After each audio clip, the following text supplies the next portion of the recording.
পৃথিবীতে প্রায়ই দেখা যায় একটা সামান্য কারণ থেকেই গুরুতর অনিষ্টের উৎপত্তি হয়।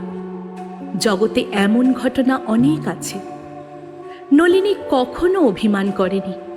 স্বামীর কষ্টের কথা মনে করে সে নীরবে সব সহ্য করত, কিন্তু আর পারল না।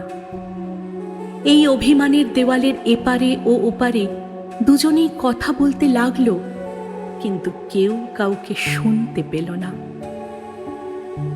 এত মাস হলো উনি এলেন না, একটি চিঠিও দিলেন না। এই সামান্য কারণে উনি কি আমায় ত্যাগ করলেন?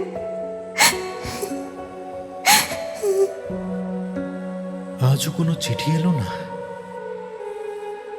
আজ যদি নলিনী একবার চিঠি লেখে, তো আমি এক্ষুনি ছুটে গিয়ে তাকে নিয়ে আসব, মাথায় করে রাখবো সারা জীবন। আর আর কখনো এমন অন্যায় ব্যবহার করব না গো। শুধু শুধু একটা চিঠি লেখো, একটা চিঠি।